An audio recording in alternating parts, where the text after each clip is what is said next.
ರಾಜ್ಯ ರಾಜಕಾರಣದಲ್ಲಿ ಮತ್ತೊಂದು ಸುದ್ದಿ ದೊಡ್ಡ ಮಟ್ಟದಲ್ಲಿ ಸದ್ದು ಮಾಡ್ತಾ ಇರತಕ್ಕಂಥದ್ದು ಅದು ತಮ್ಮ ಪರಮಾಪ್ತ ಅಂತಾನೆ ಕರೆಸಿಕೊಳ್ಳುವಂಥ BZ ಜಮೀರ್ ಅಹಮದ್ ಖಾನ್ ಬಗ್ಗೆ ಮಾಜಿ ಮುಖ್ಯಮಂತ್ರಿ ಸಿದ್ದರಾಮಯ್ಯನವರು ಮಾತಾಡಿದ್ದಾರೆ, ಅವರು ಬೈದಿದ್ದಾರೆ, ಅವರ ಮೇಲೆ ದೂರಿದ್ದಾರೆ ಅನ್ನುವಂಥ ಮಾತಿದೆಯಲ್ಲ, ಅದು ದೊಡ್ಡ ಮಟ್ಟದಲ್ಲಿ ಇಡೀ ರಾಜ್ಯ ರಾಜಕಾರಣದಲ್ಲಿ ಚರ್ಚೆಗೆ ಈಡಾಗ್ತಾ ಇರತಕ್ಕಂಥದ್ದು. ಹಾಗಾದರೆ ಸ್ವತಃ ಜಮೀರ್ ಅಹಮದ್ ಖಾನ್ ಅವರ ಬಗ್ಗೆ ಸಿದ್ದರಾಮಯ್ಯನವರು ಏನು ಹೇಳಿದರು, ಯಾಕೆ ಹಾಗೆ ಹೇಳಿದರು, ಯಾಕೆ ಜಮೀರ್ ಅಹಮದ್ ತಮ್ಮ ಪರಮಾಪ್ತ ಶಿಷ್ಯ, ಒಂದು ರೀತಿಯ ಸಿದ್ದುಕ ಹನುಮಾನ್ ಅಂತಾನೆ ಕರೆಸ್ಕೊಳ್ಳುವಂಥ ಜಮೀರ್ ಅಹಮದ್ ಖಾನ್ ಬಗ್ಗೆನೇ ಯಾಕೆ ಸಿದ್ದರಾಮಯ್ಯ ಸಿಡಿಮಿಡಿಗೊಂಡ್ರು, ಅಷ್ಟಕ್ಕೂ ಅವ್ರು ಹೇಳಿದ್ದೇನು, ಈ ಎಲ್ಲ ಚರ್ಚೆ ಬಹಳ ದೊಡ್ಡ ಮಟ್ಟದಲ್ಲಿ ಚರ್ಚೆ ಆಗ್ತಾ ಇದೆ.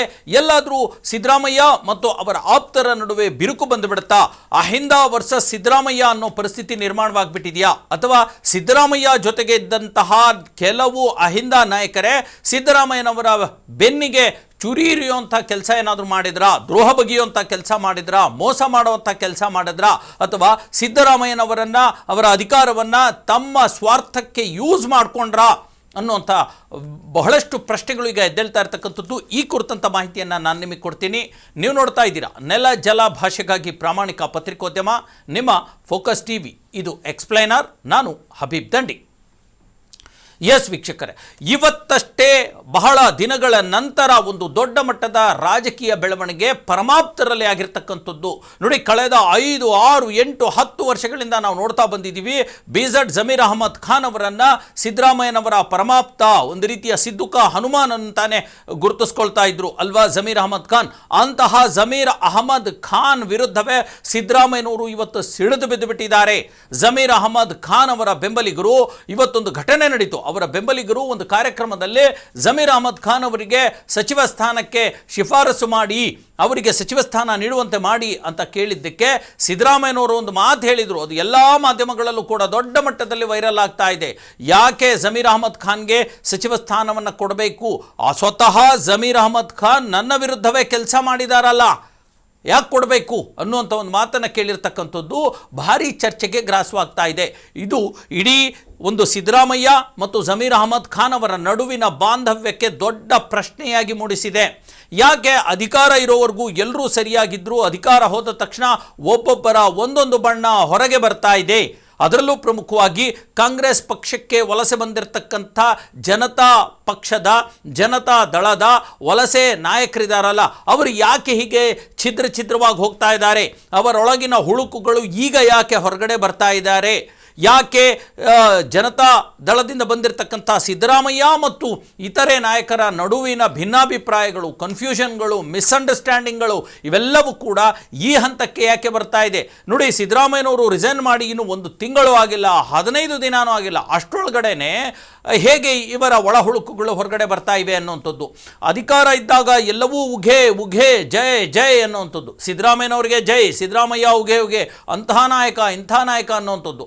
ಅದಾದ ನಂತರ ಕೇವಲ ಅಧಿಕಾರ ಹೋದ ಕೆಲವೇ ದಿನಗಳಲ್ಲಿ ಅದರ ವಾಸ್ತವ ಮತ್ತು ಈ ಅಧಿಕಾರದ ದಾಹ ಯಾವ ರೀತಿ ಬದಲಾಗ್ತಾ ಇದೆ ಅನ್ನೋದಕ್ಕೆ ಹಲವಾರು ಉದಾಹರಣೆಗಳು ನಮ್ಮ ಎದುರುಗಡೆ ಬರ್ತಾ ಇವೆ. ಅದಕ್ಕೆ ಪ್ರಥಮ ಮತ್ತು ಬಹುದೊಡ್ಡ ಉದಾಹರಣೆ ಈಗ ಜಮೀರ್ ಅಹಮದ್ ಖಾನ್ ಇಶ್ಯೂ ಹೊರಗಡೆ ಬಂದಿರತಕ್ಕಂಥದ್ದು.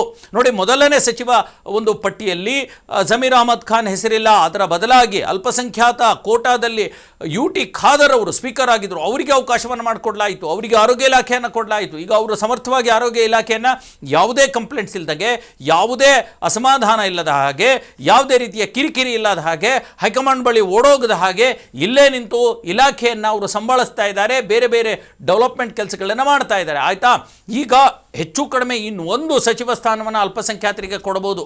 ಆ ಹಂತದಲ್ಲಿ ಬೇಕಾದ ಜನ ಕಾಂಗ್ರೆಸ್ ಶಾಸಕರು ಅಲ್ಪಸಂಖ್ಯಾತರಲ್ಲಿದ್ದಾರೆ.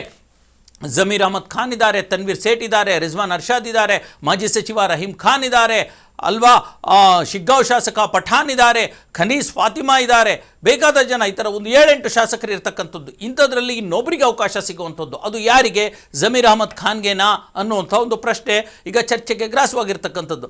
ಈ ಹಂತದಲ್ಲಿ ಬಹುತೇಕ DK ಶಿವಕುಮಾರ್ ಕೂಡ ಸಿದ್ದರಾಮಯ್ಯ ಯಾರಿಗೆ ಹೇಳ್ತಾರೋ ಅವ್ರಿಗೆ ಕೇಳ್ತಾರೆ ಅಂತ ಅನ್ನಿಸ್ತಾ ಇದೆ, ಆ ಪರಿಸ್ಥಿತಿ ಇದೆ. ಆದರೆ ಯಾಕೋ ಸಿದ್ದರಾಮಯ್ಯನವರಿಗೆ ಸ್ವತಃ ಜಮೀರ್ ಅಹಮದ್ ಖಾನ್ ಮೇಲೆ ಸಿಟ್ಟು ಬಂದಿದೆ, ಸಿಟ್ಟಾಗಿದ್ದಾರೆ, ತಮ್ಮ ಆಕ್ರೋಶವನ್ನು ಹೊರಗೆ ಹಾಕಿದ್ದಾರೆ.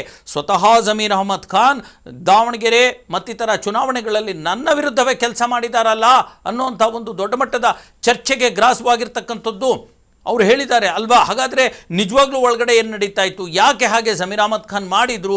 ನಿಜವಾಗ್ಲೂ ಸಿದ್ದರಾಮಯ್ಯನವರ ಈ ಮಾತು ಕೇವಲ ಆ ಒಂದು ಜಮೀರ್ ಅಹಮದ್ ಖಾನ್ ಅವರ ಬೆಂಬಲಿಗರನ್ನು ಬಾಯಿ ಮುಚ್ಚೋದಕ್ಕೆ ಹೇಳಿರ್ತಕ್ಕಂಥದ್ದ, ಅಥವಾ ಒಂದು ಎದ್ದೇಳೋ ಮಾತು ಬಿದ್ದೋಗಲಿ ಅಂತ ಹೇಳಿರ್ತಕ್ಕಂಥದ್ದ, ಸಮಯಕ್ಕೆ ಏನೋ ಒಂದು ಹೇಳಬೇಕು ಅಂತ ಹೇಳಿರ್ತಕ್ಕಂಥದ್ದ, ಅಥವಾ ನಿಜವಾಗ್ಲೂ ಜಮೀರ್ ಅಹಮದ್ ಖಾನ್ ಸಿದ್ದರಾಮಯ್ಯನವರ ವಿರುದ್ಧ ಕೆಲಸ ಮಾಡಿದ್ರಾ?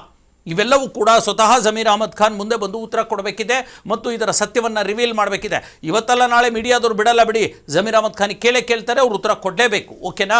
ನೋಡಿ ಹೇಗಾಗ್ತಾ ಇದೆ ಅಂತ ನಾನು ಹೇಳ್ತಾ ಇದ್ದೆ.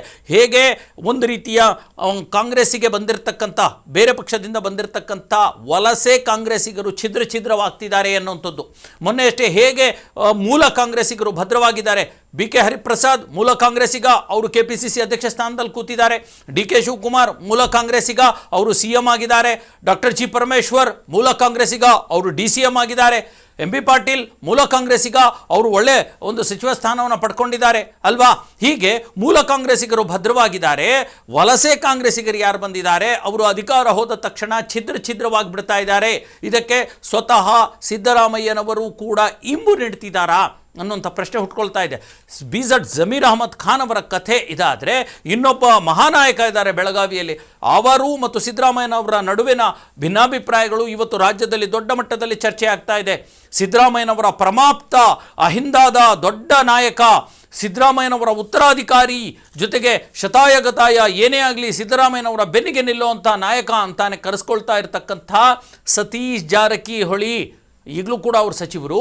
ಆದರೆ ಅಂತಹ ಸತೀಶ್ ಜಾರಕಿಹೊಳಿ ಬಗ್ಗೆನೂ ಕೂಡ ದೊಡ್ಡ ಮಟ್ಟದಲ್ಲಿ ಇವತ್ತು ಸಿದ್ದರಾಮಯ್ಯ ಮತ್ತು ಜಾರಕಿಹೊಳಿ ಅವರ ಸಂಬಂಧದ ಬಗ್ಗೆ ಆರೋಪಗಳು ಪ್ರತ್ಯಾರೋಪಗಳು ಬರ್ತಾ ಇದ್ದಾವೆ ಅಲ್ವಾ. ಹಾಗಾಗಿ ಈ ಹಂತದಲ್ಲಿ ಕೇವಲ ಸತೀಶ್ ಜಾರಕಿಹೊಳಿ ಅವ್ರು ಕ್ಲಾರಿಫಿಕೇಶನ್ ಕೊಟ್ಟಿದ್ದಾರೆ ಬಿಡಿ, ನಮ್ಮ ನಡುವೆ ಏನು ಭಿನ್ನಾಭಿಪ್ರಾಯ ಇಲ್ಲ ಅಂತ. ಆದರೆ ಇದೇ ವೇಳೆ ಒಂದು 2-3 ತಿಂಗಳ ಹಿಂದೆ ನೆನಪಿಸ್ಕೊಳ್ಳಿ, ಇದೇ ಸಿದ್ದರಾಮಯ್ಯನವರ ಮಗ ಯತೀಂದ್ರ ಸಿದ್ದರಾಮಯ್ಯ ಸತೀಶ್ ಜಾರಕಿಹೊಳಿ ಒಂದು ರೀತಿಯ ಅಹಿಂದಾದ ಮುಂದಿನ ನಾಯಕ, ಸಿದ್ದರಾಮಯ್ಯನವರ ಒಂದು ರೀತಿಯ ಉತ್ತರಾಧಿಕಾರಿ ಅನ್ನುವಂಥ ಮಾತನ್ನು ಹೇಳಿದರು. ಆಲ್ ವೆಲ್ಗೆ ಇದ್ದ ಸತೀಶ್ ಜಾರಕಿಹೊಳಿ ಮತ್ತು ಸಿದ್ದರಾಮಯ್ಯ ಒಂದು ಫ್ರೆಂಡ್ಶಿಪ್ ಎಲ್ಲಿಗೆ ಬಂದು ನಿಂತಿದೆ ನೀವೇ ನೋಡ್ಕೋಬೋದು ಅಲ್ವಾ. ಇದಲ್ಲದೆ ಈಗಾಗಲೇ MB ಪಾಟೀಲ್ ಕೂಡ ಸಿದ್ದರಾಮಯ್ಯನವ್ರ ಜೊತೆಗಿದ್ದರು, ಈಗ ಒಂದು ರೀತಿಯ ಅಂತರವನ್ನು ಕಾಯ್ದುಕೊಂಡಿದ್ದಾರೆ. ಇದರ ನಂತರ ಕೇವಲ MB ಪಾಟೀಲ್ ಅಲ್ಲ, ಸಿದ್ದರಾಮಯ್ಯನವರ ಮತ್ತೊಬ್ಬ ಪರಮಾಪ್ತ ನಾಯಕ ಮತ್ತು ಗೆಳೆಯ ಕೂಡ ಆಗಿರ್ತಕ್ಕಂಥ HC ಮಹಾದೇವಪ್ಪನವರು ಕೂಡ ಇವತ್ತು ಸಿದ್ದರಾಮಯ್ಯನವರಿಂದ ಅಂತರ ಕಾಯ್ದುಕೊಳ್ತಿದ್ದಾರೆ. ಅವರ ಹಲವಾರು ಹಗರಣಗಳು ಹೊರಗಡೆ ಬರ್ತಾ ಇವೆ. ಸ್ವತಃ ಮುಖ್ಯಮಂತ್ರಿಯಾಗಿದ್ದಾಗ ಮಹಾದೇವಪ್ಪನವರು ಹಲವಾರು ರೀತಿಯ ಅಧಿಕಾರ ದುರುಪಯೋಗ ಮಾಡಿಕೊಂಡು ಭ್ರಷ್ಟಾಚಾರಗಳನ್ನು ನಡೆಸಿದ್ದಾರೆ ಅನ್ನುವಂಥ ಮಾತು ಕಾಂಗ್ರೆಸ್ ವಲಯದಲ್ಲೇ ಕೇಳಿ ಬರ್ತಾ ಇದೆ. ಆ ಭ್ರಷ್ಟಾಚಾರದ ಎಲ್ಲ ಮಾಹಿತಿ ಕಾಂಗ್ರೆಸ್ ಹೈಕಮಾಂಡ್ ಬಳಿ ತಲುಪಿದೆ ಅನ್ನುವಂಥದ್ದು ಕೂಡ ಕೇಳಿ ಬರ್ತಾ ಇರತಕ್ಕಂಥದ್ದು. ಹಾಗಾಗಿ ಈ ಒಂದು ಹೊಡೆತಕ್ಕೆ, ಅಂದರೆ ಮೂಲ ಹೊಡೆತ, ಕಾಂಗ್ರೆಸ್ಸಿನ ಮೂಲ ಹೊಡೆತಕ್ಕೆ ವಲಸೆ ಕಾಂಗ್ರೆಸ್ಸಿಗರು ಛಿದ್ರವಾಗಿದ್ದಾರೆ ಅನ್ನುವಂಥದ್ದು ಒಂದು ಸಾಬೀತಾಗ್ತಾ ಇರ್ತಕ್ಕಂಥದ್ದು. ಎರಡನೆಯದು, ಸಿದ್ದರಾಮಯ್ಯ ವರ್ಸಸ್ ಅಹಿಂದ ಅನ್ನುವಂಥ ಪರಿಸ್ಥಿತಿ ನಿರ್ಮಾಣವಾಗಿಬಿಟ್ಟಿದೆಯಾ. ಸಿದ್ದರಾಮಯ್ಯ ಒಂದು ಕಡೆ ಆದರೆ ಅಲ್ಪಸಂಖ್ಯಾತರಿಂದ ಜಮೀರ್ ಅಹಮದ್ ಖಾನ್, ಹಿಂದುಳಿದ ವರ್ಗದವರಿಂದ ಸತೀಶ್ ಜಾರಕಿಹೊಳಿ ಮತ್ತು ದಲಿತ ವರ್ಗದವರಿಂದ HC ಮಹಾದೇವಪ್ಪ, ಇಂತಹ ನಾಯಕರು ಕೂಡ ಅಂತರವನ್ನು ಕಾಯ್ದುಕೊಳ್ತಿದ್ದಾರಾ, ಏನಾಗ್ತಾ ಇದೆ ವಲಸೆ ಕಾಂಗ್ರೆಸ್ಸಿಗರಲ್ಲಿ ಅನ್ನುವಂಥ ಒಂದು ಚರ್ಚೆ ಹುಟ್ಕೊಂಡಿದೆ. ಇದು ಇವತ್ತಿನ ಎಕ್ಸ್ಪ್ಲೇನರ್. ನಾನು ಮತ್ತೊಂದು ಸುದ್ದಿಯನ್ನು, ಬಹುಮುಖ್ಯ ಸುದ್ದಿಯನ್ನು ನಿಮ್ಮೊಂದಿಗೆ ಚರ್ಚೆ ಮಾಡಬೇಕಿದೆ. ಅದನ್ನು ಚರ್ಚೆ ಮಾಡ್ತೀನಿ ಒಂದು ಪುಟ್ಟ ಬ್ರೇಕ್ನ ಬಳಿಕ.